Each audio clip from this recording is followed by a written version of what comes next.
नमस्कार, मैं ज्योति श्रीवास्तव और आप देख रहे हैं सी न्यूज भारत। बेमेतरा जिले के नवागढ़ विधानसभा क्षेत्र अंतर्गत ग्राम हेमाबंद में बड़ी संख्या में मवेशियों की मौत का मामला सामने आया है। ग्रामीणों के अनुसार मवेशियों को पर्याप्त चारा और पानी नहीं मिलने के कारण कई मवेशियों की मौत हो गई, जबकि कई अन्य गंभीर और कमजोर हालत में पाए गए। घटना के सामने आने के बाद गौ सेवकों में आक्रोश है। बताया जा रहा है कि दिलीप राय आसपास के लोगों के मवेशियों को देखभाल के लिए अपने पास रखते थे।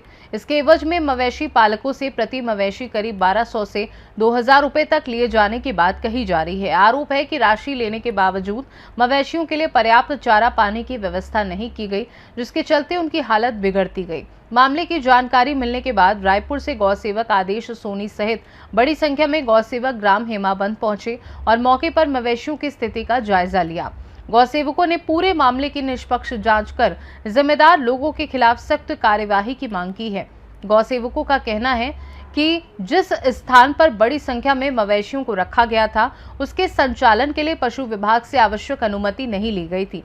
हालांकि इस आरोप को लेकर संबंधित विभाग और आरोपी पक्ष का पक्ष सामने आना भी बाकी है।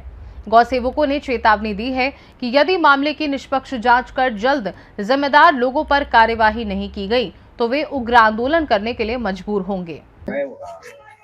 आदेश सोनी जी, आज आप हेमाबंद आए और आज क्या है मामला? हेमाबंद से सूचना मिली कि यहाँ पर गौवंशों को बंद करके 1200 रुपए लेकर उनको बिना भोजन पानी के तरसा तड़पा कर प्राण लिए जा रहे हैं और प्राण ले लेकर ऐसी दुर्गति तक पहुंच गए थे जहां पर हमने पता किया यहाँ से इस स्थान पर तो घायल और गंभीर गौवंश दिख रहे हैं आपको, जो बिना भोजन पानी के तरस रहे हैं। कम से कम 500 से अधिक गौवंशों की देह जो अभी आधे से ज्यादा सड़ चुकी है, गल चुकी है, किंतु अभी भी कम से कम 50 से अधिक गौवंशों की देह अभी भी है, जिसको नोच नोच कर श्वान खा रहे, गिद्ध खा रहे। ये जिम्मेदारी किसकी है? ये हत्या किसके द्वारा की गई है? ये सोचने का विषय है, समझने का विषय है। इस निर्ममता से तो मुर्गे और बकरे की भी हत्या करके उनको मौत के घाट नहीं उतारा जाता, जितनी आज दुर्दशा गौ माता नंदी बाबा की हो गई है। ये दुर्दशा का जिम्मेदार अब कौन है, ये सरकार को समझना होगा। ये जन जन तो समझेगी, किंतु जिसको समझाने का काम है, जो कप्तान है हमारी टीम के, जो टीम के कप्तान होते हैं, जीत का श्रेय भी उनको जाता है, हार का श्रेय भी उनको जाता है। अब समझना पड़ेगा कि इस हत्या का जिम्मेदार कौन है, और अब छत्तीसगढ़ में ऐसी और हत्याएं होंगी तो जिम्मेदार कौन होगा? कानून से अभी भी आस बांध कर बैठे हैं हम, किंतु इस क्षण भी अगर कानून न्याय नहीं किया तो महाप्रलय आएगा। तैयार हो जाए। जी, आप लोग का क्या मांग है? कार्रवाई नहीं हुआ तो आगे क्या रहेगा? अगर कार्यवाही नहीं हुई तो ऐसा प्रदर्शन होगा जिसकी कल्पना नहीं की जा सकती और इसकी घोषणा नहीं होगी। सीधा ऐसा एक्शन होगा जिस एक्शन के बाद इन गौद्रोहियों का, इन गौ हत्यारों की आत्मा कांप जाएगी। कुछ ऐसा होगा। क्या नाम है? मेरा नाम उमेश विश्व, मैं प्रांत का गोरक्षक क्षेत्र कार्यकर्ता हूँ। जी, आज कैसे आज हेमाबंद पहुंचे, क्या हुआ? यहाँ पे काफी दिनों से जानकारी थी कि गौवंश को कैद करके मारा जा रहा है, तस्करी की जा रही है, हड्डी का बड़ा व्यापार किया जा रहा है, चमड़े का बड़ा व्यापार किया जा रहा है, मांस का व्यापार किया जा रहा है। इसकी जानकारी गौशाला के उपाध्यक्ष जी को लगी, उन्होंने फिर मुझे सूचना किया। फिर सवेरे हम प्रातः यहाँ पे आए, देखे गौवंश कैद भी थे, मूर्छित अवस्था में थे, जो बाहर जो हड्डियों का जो ढांचा और मृत अवस्था में दुर्गति में गौवंश 150 गौवंश ऊपर नाला किनारे पड़े हैं। इससे यह साबित होता है कि यहाँ पे बहुत बड़ा अवैध कार्य है, चाहे वो हड्डी का हो, मांस का हो, चमड़े का हो, या फिर उसके पीछे तस्करी का हो। एक बड़ा कार्य यहाँ पे चल रहा है। आगे आप लोग क्या मांग करते हो कार्रवाई के लिए? साफ बोली, हमने धाराएं लिख के दी है, प्रशासन को धाराओं पे कार्रवाई हो और इसका जितना नाजायज काम चल रहा है, क्योंकि इसके अकेले की बस की बात नहीं है।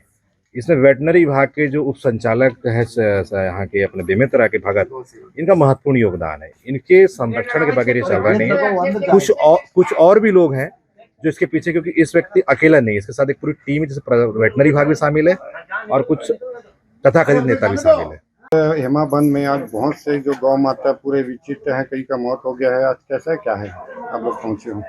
जी, हमको सुबह सूचना प्राप्त हुई, सुबह 7 बजे। उसके बाद हम अपनी टीम के साथ यहाँ पे आए। जब हम आए थे तो सभी जो स्वस्थ थे, जो एनिमल थे, वो सभी खड़े हुए अवस्था में थे, कोई भी मूर्छित नहीं थे। और जो कमज़ोर थे, हमने लिखा है कि यहाँ पे कुछ जानवर कमज़ोर अवस्था में हैं करके। उसके बाद हमने ऊपर अपनी बात पहुँचाई।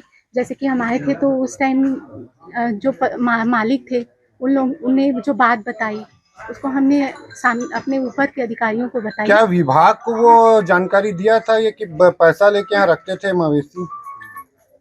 जी, उसके बारे में तो हमको जानकारी नहीं थी उस टाइम पे। तो आगे विभाग क्या कार्रवाई करेगा? हम आगे विभाग को बताएंगे इसके बारे में। ऊपर से जो निर्देश आएंगे हम उसके ऊपर कार्रवाई करेंगे।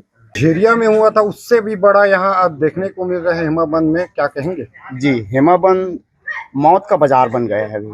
हेमाबंद जिला बेमेतरा में दिलीप राय नाम का एक हत्यारा है, जिनके द्वारा पैसा लेकर गौ माता को एक जगह इकट्ठा किया जाता है और ऐसा लगता है कि उनके नज़रिए से गौ माता कुछ खाती ही नहीं है। बिना चारे पानी के उनको एक कमरे में बंद कर दिया जाता है। मच्छर मक्खी से मरने के लिए उनको कीचड़ में खड़ा कर दिया जाता है और उनके द्वारा निर्मम हत्या की जा रही है और ये मौत का बाजार बन चुका है। और यहाँ पे तो स्थिति कम ही है, अगर आप बाहर जाके देखेंगे तो छल्ली लगी हुई है, एक के ऊपर एक गौ माता, लगभग 10 गौ माता एक ही साथ पड़ी हुई है।